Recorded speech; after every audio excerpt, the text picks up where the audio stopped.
8 days before my due date, Jason got back together with his first love. He asked me, "Can you abort the baby?" I said, yes, and took his hand, asking him to push me off the 18th floor, to make way for his white moonlight. But Jason flinched. He held my hand and swore, I was blinded by impulse. If I ever cheat again, may I die a terrible death. Eventually, he fulfilled that oath, leaving me and the child with a large insurance payout. Jason came home reeking of alcohol. I was still awake, worn down by the aches of late pregnancy. Hearing movement outside, I called out, "Honey, get me a glass of water." He lingered before coming in, eyes bloodshot, stinking of liquor. What happened? A bad feeling rose in my chest as I got up with my heavy belly. "Tanya," Jason rasped. I nodded. "Don't worry, honey. Whatever it is, I'm with you." His body stiffened, as if torn by a painful decision. I didn't dare rush him. Perhaps sensing my anxiety, the baby started stirring violently. A wave of pain rose, but I endured it. I stared at Jason without moving. After a long pause, he finally spoke, "Can we abort the baby?" I couldn't believe my ears. "What did you say?" My voice trembled involuntarily.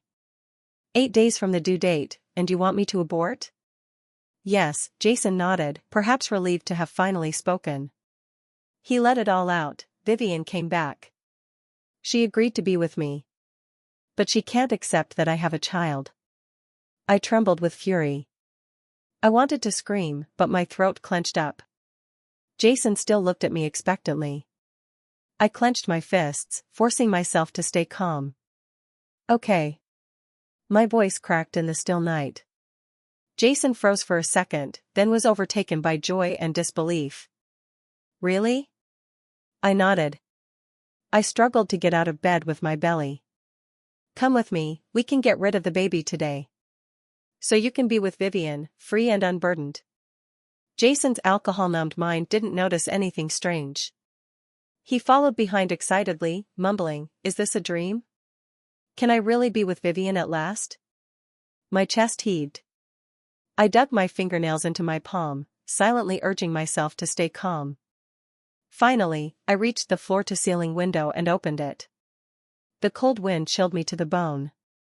Taking a deep breath, I turned and pressed Jason's head downward to make him look. "Push me off. We're on the 18th floor, if I fall, the baby and I will both die. Nothing will stand between you and Vivian again." The night was eerily quiet. My voice was coaxing. Jason leaned out, and the cold wind made him shiver. The alcohol fog began to lift, and something scared him enough to stumble backward. He swallowed hard, a trace of fear in his eyes. "Tanya, come back," he said, slapping himself hard.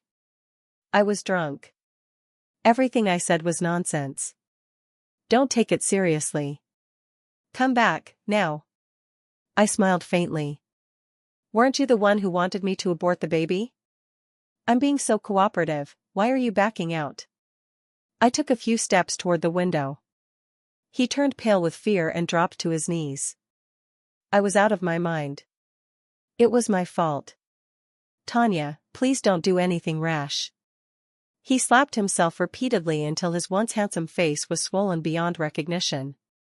A nameless fury welled up in my chest. "Get out!" I shouted coldly, expressionless. "Disappear from my sight." Jason tried to speak again. His worried gaze swept across my face repeatedly. I gave a cold laugh and silenced him. "Relax, even if you die, I won't." His expression flickered unpredictably, and finally, he muttered, "Get some rest," before fleeing in panic. Only then did I collapse to the ground, drained. The knife I had hidden in my hand fell with a clatter. Ever since becoming pregnant, I had been paranoid someone would harm me, so I kept a knife under my pillow. I stroked it and gave a bitter smile. I had thought the knife would become useless with the due date so close. Yet tonight, it finally served its purpose. In that moment, if Jason had taken just one more step toward me, I would have slashed him without hesitation. What a pity. The baby stirred uneasily in my womb. I lowered my gaze and rested my hand on my belly, silently vowing that no one would ever harm me or my child. The next morning, I got out of bed. It was already late, yet Jason was still at home. When he saw me, he cheerfully invited me to breakfast. Looking at his swollen face, a wave of nausea rose in me. I couldn't hold it back and reached over the table. He hurriedly patted my back. "Not feeling well again?" I slapped his hand away in disgust and poured myself a glass of water. "Need me to cooperate with filing for divorce?" I said calmly. After all, the law prohibits men from initiating divorce during pregnancy and breastfeeding. Jason's face darkened. He served me a bowl of porridge, speaking guiltily, "Drunken words don't count. I promised long ago to lie peacefully with you. Tanya, can you pretend I was momentarily possessed last night? You're in no shape to be upset." I kept a cold expression and didn't take the porridge. Now he remembered I shouldn't get emotional while pregnant? Just last night, with only 8 days left until my due date, he wanted the baby gone. "Tanya?" Jason feigned grievance at my silence. "Do you not like me anymore?" I looked up in confusion. He sighed, "Otherwise, why aren't you jealous and instead generously suggesting divorce?" I met Jason through a blind date. He seemed perfect, meeting every expectation I had for a partner. Unfortunately, he had a first love. They were said to be childhood sweethearts. Jason's obsession with Vivian bordered on madness. He even gave up a major exam question just to attend the same school as her. Yet she never liked him. She changed boyfriends constantly, and Jason was never one of them. Still, he remained her loyal dog, always at her beck and call. By the time I learned all this, I no longer wondered how he had moved on from Vivian. I had decided to break up with Jason. No matter how much I liked him, I couldn't accept that my boyfriend had once been another woman's obsessive sycophant. But to my surprise, Jason was unwilling. He made countless promises and explained why he gave up on Vivian. Apparently, her new boyfriend resented Jason, so she cut him off and left the country without a word. Jason said to me, "Tanya," at that moment, my heart truly died. Then he confessed obsessively, "I thought I would never find true love after her. But I didn't expect to meet you so soon." He spoke with deep emotion, but I only felt sick. So this was how cheap his love was. I wanted no part of it. To escape Jason, I went on a business trip to a remote place, so obscure it barely appeared on maps. I didn't expect the climate to be so harsh. I fell sick often. Nothing serious, but constant and draining. Illness makes one vulnerable, I suppose. So when Jason drove all that way to find me, I was moved. It wasn't that I was weak, it's just that people often get trapped by what they couldn't attain in youth. I grew up neglected by my family, especially when I was sick. They found me useless and unlucky when ill. I wanted medicine, but they shut me down with "just tough it out." Jason was the first person in over 20 years to show me kindness. So I decided to take a gamble. But it seems I bet wrong again. "Tanya, what are you thinking about so deeply?" Jason chuckled gently and slid a bowl of pregnancy medicine in front of me. "Drink up. Don't stress over my drunken words. Vivian may be back, but I promise, I have no feelings for her anymore." He smiled ingratiatingly, and when I finished the medicine, his grin grew even wider. Who wouldn't feel blessed, having such a wonderful wife and soon welcoming our little family of 3? Even the gods wouldn't trade for such happiness. I lowered my gaze without responding, yet firmly believed that truth often surfaces in drunken words, and it's never too late to cut your losses. Before heading to work, Jason lay his head on my belly, interacting with the baby for a long while before reluctantly leaving. His gaze lingered lovingly on my stomach. "Baby, Daddy's going to work now. Be good inside Mommy's tummy, don't trouble her." I chuckled, "Go to work already. You skipped the whole morning, be late this afternoon and your boss might fire you. Then what will you use to support us?" Jason's eyes lit up, mistaking my words as forgiveness. He cupped my face and placed a reverent kiss on my forehead. "Don't worry, even if I'm reduced to scavenging trash, I'll still make sure you and our child live in splendor." I smiled as I saw him off. Only after his figure vanished did I expressionlessly accept Vivian's friend request. She soon sent a provocative video. In the dim night, Vivian wore a cheap house lit up to her thighs, laughing seductively. At her feet knelt a reverent Jason, kissing the tops of her feet, his face full of infatuation. I couldn't help but vomit the medicine I had just drunk, and furiously rubbed the place on my forehead he had kissed. I was utterly repulsed, even the food before me now made me nauseous. Still, I forced down the nausea, took photos of the meal, and posted them to Facebook, marrying well beats being an empress. Jason returned late. When he saw I had prepared dinner, a flicker of guilt crossed his face. I pretended not to notice, playing the role of the considerate wife perfectly. Honey, why the long face? Working overtime must be exhausting. Eat first, I'll run a bath for you to relax. But suddenly, Jason hugged me from behind. I felt nauseated but forced myself to stay calm. I quietly slipped out of his arms and asked, "Why so clingy all of a sudden?" He smiled silently and presented a box of pastries like a treasure. It was Sufu Ji's, a store located halfway across the city from his office. "My wife's cooking is still the best," Jason said as he served himself. Then he looked at me with a smile. "Take a look at the pastries, I picked them especially for you. Do you like them?" I replied with a smile. I quickly opened the ornate box. Though large, it was nearly empty. The only two pastries inside were lopsided and disheveled. I couldn't help but laugh. "Jason, if you want a divorce, just say so. I won't cling to you." His handsome face flushed. Without asking further, he launched into his pre-prepared excuse. Jason irritably pushed his bowl aside. "You don't appreciate anything, and now you're talking about divorce?" If I hadn't already seen Vivian's Facebook, I wouldn't have known he skipped work again that afternoon. He had spent the afternoon shopping with Vivian. I didn't argue yet but asked, "Are you sure you picked these out yourself?" He nodded vigorously, his expression full of dissatisfaction toward me. I shoved the box in front of him. "See for yourself. Only two pastries, and they're all ruined. I'm allergic to mango, and hawthorn isn't safe for pregnancy." "Jason, it's not that you want a divorce," I raised my voice, "you're trying to kill me." Jason was dumbfounded. He dragged the box over and stared at it in disbelief. After a long pause, as if he had figured something out, his face turned ashen. Yet he forced a smile. It must have been the store clerk's mistake. He irritably threw the pastries into the trash, grabbed his coat, and stood up. "Whatever you want, I'll go buy it right now." I crossed my arms and watched his performance. It was almost entertaining. Of course I knew the pastries were Vivian's doing. A note inside read, "Love you, Jason." The post-it signed by Vivian was clutched tightly in my hand, yet I didn't expose him. Instead, I showed concern for Jason. "So it was the clerk's mistake." I softened my expression and voice. "Don't go out so late. You've had a hard day already. Running all over the place, it only makes me feel bad for you." I playfully scolded him with a glance. A flicker of emotion crossed his face.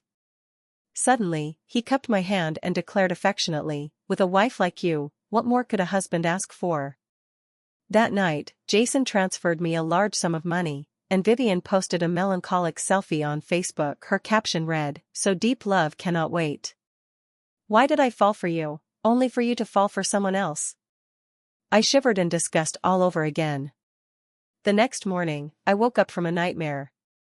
Jason held me close with concern, comforting me. "Tanya, it's all right, it was just a bad dream." He gently patted me again and again. I clutched his sleeve tightly, trembling, and sobbed, "I dreamed that our baby was suffering."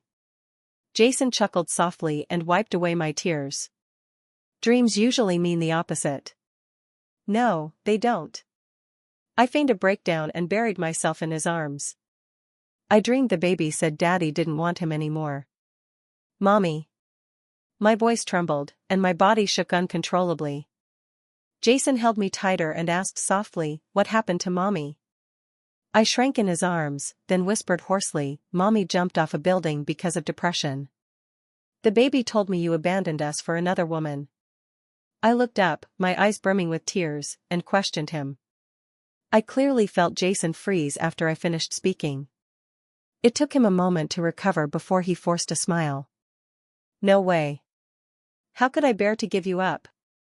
I said nothing, just tugged absent-mindedly at his sleeve, tears falling. Jason racked his brain trying to comfort me. Suddenly struck by inspiration, I said excitedly, "Why don't you transfer all our cash assets to my name?" Jason looked troubled. "Why bring this up all of a sudden?" I pretended to be upset. "Reluctant? Are you really supporting another woman behind my back?" Before he could respond, I acted coy. "No matter whose name it's under, it's still marital property. Can't you just give me some peace of mind? If the dream turns out to be a prophecy, I want our child to have some financial security." I looked at him pitifully, only then did Jason agree. After he completed the transfer and left the house, I finally dropped my fake smile. At least now I wouldn't have to fight for marital assets later. 2 peaceful days passed. It was time for me to complete the hospitalization procedures. While I was packing at home, Vivian showed up uninvited. Even though it was late autumn and turning cold, she was dressed in something skimpy and revealing. She sneered when she saw me. "You've really sunk low for a woman. If I were you, I'd have asked for a divorce ages ago." As she spoke, she proudly pulled out a video, showing her and Jason in a passionate embrace. I laughed inwardly, thank goodness this idiot captured both their faces so clearly. Outwardly, I feigned rage and staggered forward to snatch the video from her. I stared at it in disbelief again and again, playing the part of a devastated wife to perfection. I sneered, "Did you come here for money? Since you've been servicing my husband for so long, name your price, I'll reward you." Sure enough, Vivian was furious. She stormed toward me, cursing foully as she tried to strike. "Tanya, you bitch. Even if I skin you alive today, let's see if Jason dares say a word for you." Unfortunately for her, Jason stepped in before she could reach me. When Vivian saw him, she lit up like seeing a savior and screamed for Jason to discipline me. She didn't notice the grim look on his face. Jason ignored her. Instead, he came to me and whispered, "Tanya, Vivian's been unstable since her ex-husband cheated on her. Don't take her seriously, I'll get rid of her right away." I nodded faintly. I already had the evidence of his affair anyway. Jason let out a sigh of relief and walked over to drag Vivian away, his face darkening. Vivian resisted, pointing at his nose and yelling, "Jason, I was wrong about you. All that talk about love was a lie. Otherwise, how could you marry another woman and let her humiliate me like this?" Jason finally lost it. "Enough. She is my wife. Who else should I defend, if not her?" His outburst stunned Vivian. She stared at Jason in disbelief, large tears rolling down her cheeks. A flicker of sympathy passed through Jason's eyes. He stepped forward and said, "Don't be like this. I'll take you home." But Vivian shook him off violently and ran toward me. Instinctively, I stepped back, shielding my belly. Vivian didn't attack, but her eyes gleamed with malice. Without warning, she pulled out a pile of pill bottles and began pouring one after another into her mouth. Jason panicked. Forgetting all pretense, he held her and desperately tried to make her gag. "Spit it out. Please spit it out," he pleaded. Vivian burst into hysterical laughter, her face twisted in madness. "Jason, I have nothing left to lose. If I can't have your love, I'd rather die." She traced Jason's face obsessively, a twisted smile still lingering on her lips. Even though I had mentally prepared myself, I was still deeply shaken by the scene. Jason could no longer suppress his surging emotions. "I won't let you die. We're going to the hospital." Trembling, he carried her in his arms and dashed out. Just then, a sharp pain shot through my belly, and something began slowly flowing out of me. "Jason." I called his name weakly. "I think the baby's coming." He froze mid-step and glanced back at me. At that moment, foam began to spill from Vivian's lips. "Tanya, don't be jealous at a time like this." With that, he turned away and left, not sparing me another glance. I gritted my teeth through the pain and called an ambulance myself. Whatever tiny sliver of hope I had for Jason completely vanished. Jason didn't show up until 3 days after I gave birth. Nervously, he took the baby from his mother's hands. Smiling, he explained to me, Vivian's depression flared up, she can't be left alone. Unlike you, who have your parents to take care of you. The moment he said that, it was like kicking a hornet's nest. Jason's mother abruptly snatched the baby from his arms and brought it back to my side. Jason sensed something was wrong and was just about to ask. Jason's father had already slapped him hard across the face. Dad, what are you doing? He said, covering his face, clearly humiliated. What am I doing? Jason's father slammed his cane to the ground. Vivian. Jason frowned at me. You know how serious Vivian's condition was that day. It was a life on the line, how could I not help her? Why did you have to go tattling to my parents? I turned my head away and ignored him. Jason's mother, furious, gave him another slap. Mom! Jason cried in disbelief. Jason's mother said coldly, don't call me Mom. I don't have a son worse than a beast. She gritted her teeth. All you see is that, Vivian. Do you even realize that if your father and I hadn't gotten there in time that day, Tanya would have died? So your wife and child together aren't worth as much to you as Vivian's single life? Jason's mother wiped her tears and forcibly grabbed his arm, trying to drag him out. Take me to see your precious Vivian. I want to ask her, if she wants to die, why does she have to do it in someone else's house? Doesn't she think it's inauspicious? Jason helplessly blocked his mother, turning the blame toward me. Tanya, did you really have to make such a scene? I sneered. He really thought I had turned his parents against him. Just as I was about to lash out, a timid voice spoke up. Uncle, Auntie, please don't blame Jason. If you're angry, take it out on me instead. Vivian walked over, wearing a pitiful smile. Jason's parents looked at her, then at me lying in bed, too enraged to speak. I stared directly at Jason. Bringing her here, what exactly are you trying to do? A trace of discomfort crossed his face. I'll explain it to you later. Then he tried to leave with Vivian in tow. But Vivian shook off his hand and knelt before me. Miss Tanya, without Jason, I'll truly die. I beg you, please give him to me. She rolled up her sleeves, revealing countless scars of varying depth. Some were old, others were still bleeding. They crisscrossed her arms, horrifying to behold. I looked once and immediately averted my gaze. I ignored her and turned to Jason. She says she can't live without you. Is that what you think too? Jason said nothing. Sweat broke out on his forehead. It was as if he were grappling with an impossible decision. Jason's mother couldn't stand it anymore. She tried to help Vivian up. No one in this world is indispensable to another. Vivian, please, for my sake, let Jason go.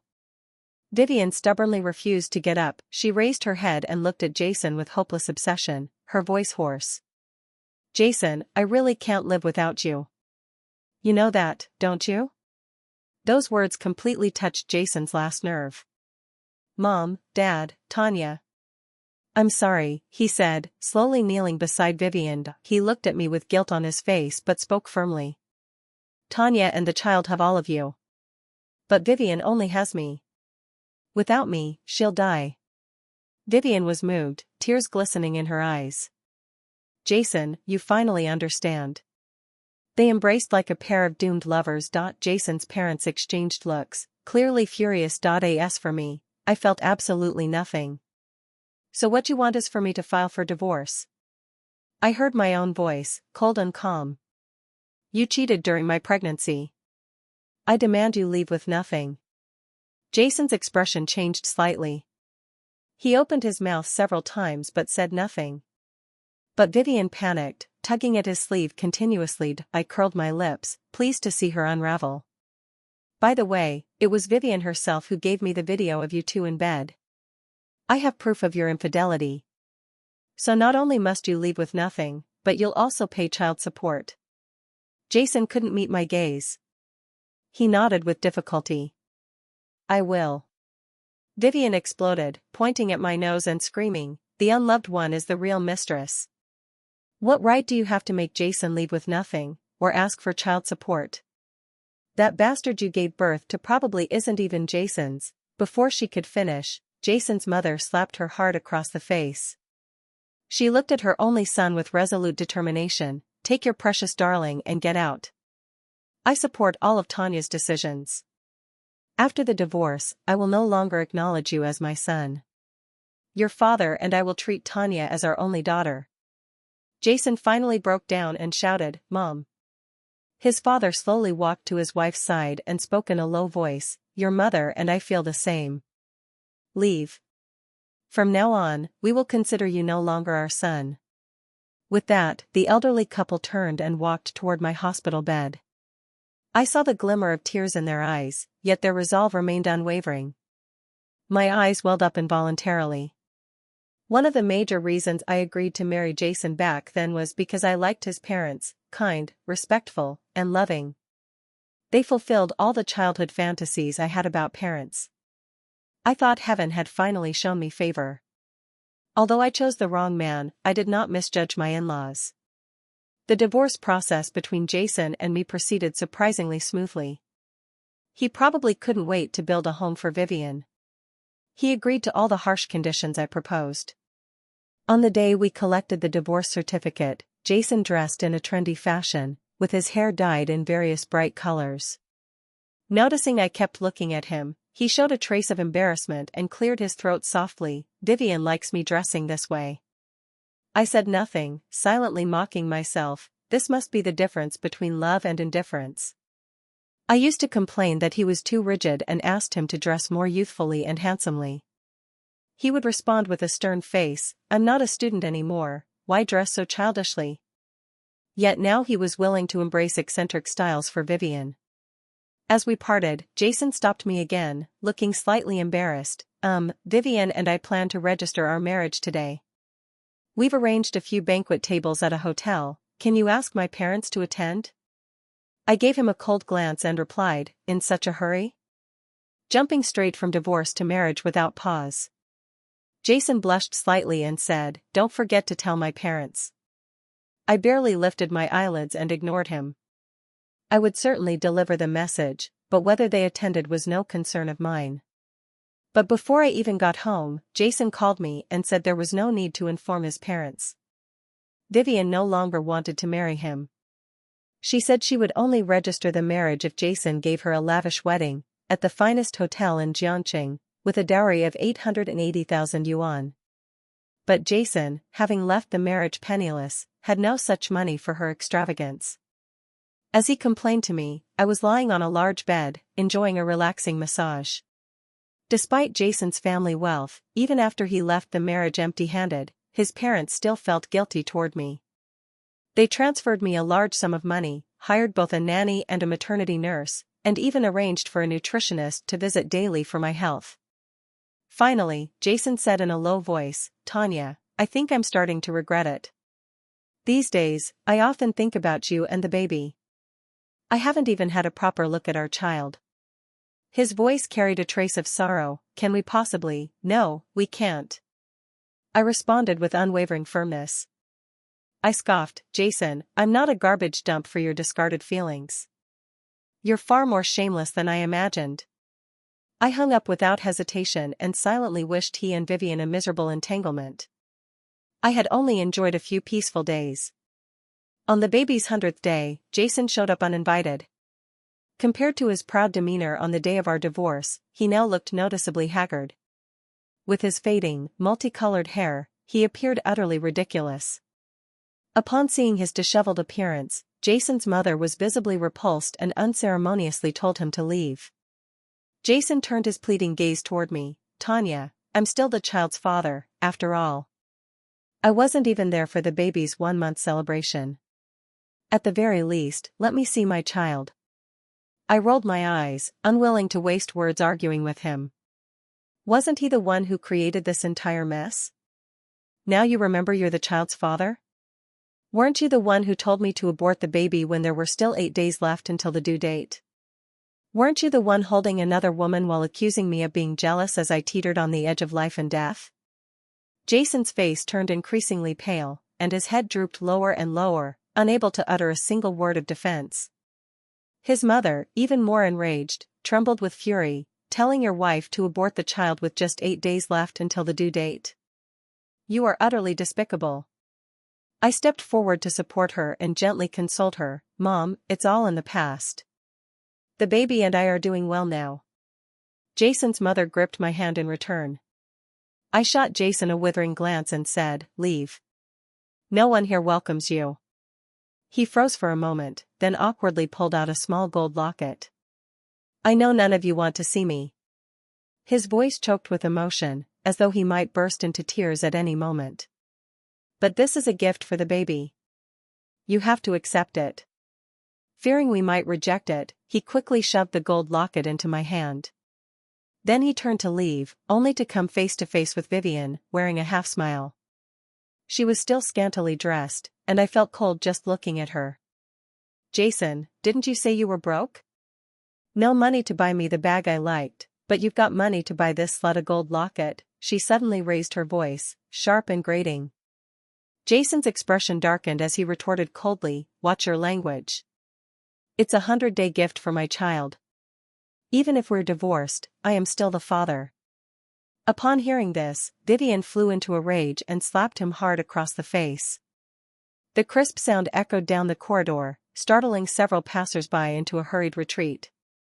Finding it all disgraceful and not wanting to get involved in their drama, I promptly shut the door, cutting off one world from another. But Vivian's shrill voice still filtered through, tinged with a repressed madness. Jason, you regret it, don't you? Regret divorcing that bitch, regret being with me, is that it? I didn't hear Jason's reply. Only Vivian's voice, suddenly lowered yet still piercing, came through. Jason, let go of me, you coward. Her voice stuttered on for a while before fading completely. I let out a sigh of relief and began contemplating the need to move. Vivian's mental state was far too unstable. I couldn't afford to leave any risk for myself or the child. Since the baby's 100th day, Jason had been calling me daily, endlessly lamenting his regret. Tired of it, I blocked him and quietly accelerated the process of house hunting. After finally securing a suitable place, I returned home only to find Jason passed out drunk at my doorstep. I intended to ignore him, but he suddenly grabbed my leg. Sighing in exasperation, I crouched down and pried his hands off. Jason, you've got the wrong door. Get out of here before Vivian comes over and throws another fit. Jason's body froze for a second. He looked up at me with bloodshot eyes and said, Tanya, I truly regret it. I looked down at him from above and replied, too bad there's no such thing as a regret remedy in this world. Tanya, I'm sorry, he rasped, holding his head and sobbing. I had clearly let her go. Vivian was indeed a youthful fantasy. I was actually sober that night. I truly wanted to throw everything aside to be with her. But when I saw you standing by the window with your pregnant belly, I genuinely regretted it. Every word I said afterwards was sincere. I truly wanted a peaceful life with you. I saw the veins bulging on Jason's hands as he clutched his hair. I had made my choice, so why did I still lose you, lose our home? He looked utterly shattered, his body trembling like a bowstring about to snap. Vivian wasn't what I imagined. She's vain, shallow, obsessed with money. Every day with her was sheer torment. I regret it so much. I had a happy family, why was I so foolish? Tanya, I regret it deeply, truly. He sobbed hoarsely, but I remained unmoved. I even kicked him coldly. Enough talk. Consider it my good mood today that I even listened to your whining. I said expressionlessly, step aside, I'm going home. And don't come to my door again, I find it revolting. Jason stood in silence for a moment, then shakily got up with the help of the stairs. A bitter smile twisted his lips. Tanya, is there really no chance for us? We still have a child, after all. I laughed from sheer disbelief at Jason's shamelessness. Before I could reply, Vivian appeared at my doorstep like a ghost. She stared at us with a chilling gaze and a twisted smile. In a sudden gust, she was upon Jason, slapping him repeatedly with loud cracks. I was stunned. Jason froze for a second, then let out a crazed scream. Why are you here again? Why are you haunting me like a ghost? His hands moved of their own accord to Vivian's neck. Her face turned crimson, eyes rolling back. I didn't want to intervene, but I was genuinely afraid a murder might happen at my door. Jason, let go, she's about to pass out. I tugged at his hands, annoyed. My disgust for both of them deepened further. Jason, let go. Don't let your child have a criminal for a father. At those words, his eyes began to clear. He released her, and Vivian collapsed to the ground. I exhaled in relief. I said impatiently, could you two not resolve your mess at my doorstep? Jason's face showed embarrassment. Tanya, I'm sorry. I waved him off, don't apologize, staying away from me is the greatest gift you could offer. I turned to leave, but Vivian clung to my leg. Give me $3 million, and I'll return Jason to you. Her voice wheezed like a leaking bellows, yet her eyes gleamed with confidence, as if she were bestowing me a great favor. I was so enraged that it almost made me laugh. I pried her fingers apart one by one, sneering, $3 million? If you gave me $5 million, I still wouldn't take back the trash. My words shocked both of them. Satisfied, I turned to leave. But Vivian was relentless, clinging to me. $2 million, no, $1 million, she bargained, a strange gleam in her eyes. I'll disappear from your and Jason's life forever if you give me just $1 million, okay?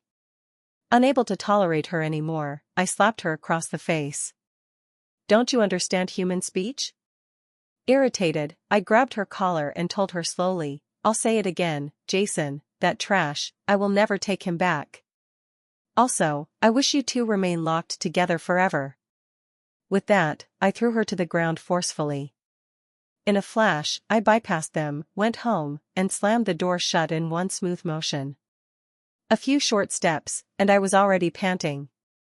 I was truly frightened by this insane couple. I had to move out as soon as possible. I heard news about Jason again. I had already moved into a new house. The weather had turned cold, and I was at home preparing a hot pot. Then a lawyer suddenly called me, asking me to handle Jason's affairs, and informing me that he had left me a large insurance policy. By the time I put on my down jacket and arrived at the funeral home, Jason had turned into a jar of ashes. The lawyer told me he had been killed in a car accident.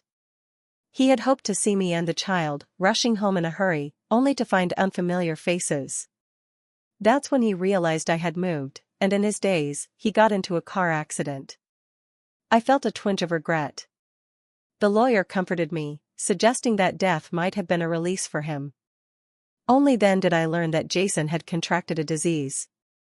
It turned out that the day Vivian begged me for $3 million was because she had accumulated gambling debts outside. She couldn't pay them off, and Jason had truly grown tired of her. Cornered with no way out, she ultimately went down an irreversible path. I heard she changed husbands every night. Later, she even stopped coming home altogether, living a life of drunken indulgence. Jason couldn't stand it and tried to advise her, but she wouldn't listen. She even insulted him, calling him a cuckolded turtle. Furious, Jason completely severed ties with her. Having rid himself of this burden, Jason thought he could return to the right path. But Vivian wasn't about to let him go. She secretly bought him a massive insurance policy. She apologized tearfully, promising to turn over a new leaf. Jason, still holding some feelings for her, fell for her tricks. Not only did she infect him with a disease, but she also nearly had him murdered. After barely escaping with his life, he was finally done with Vivian for good. He decisively hired a lawyer, sending Vivian to prison, and changed the beneficiary of the insurance to me. After doing all that, he intended to take one last distant look at me and the child before finding a secluded place to quietly wait for death.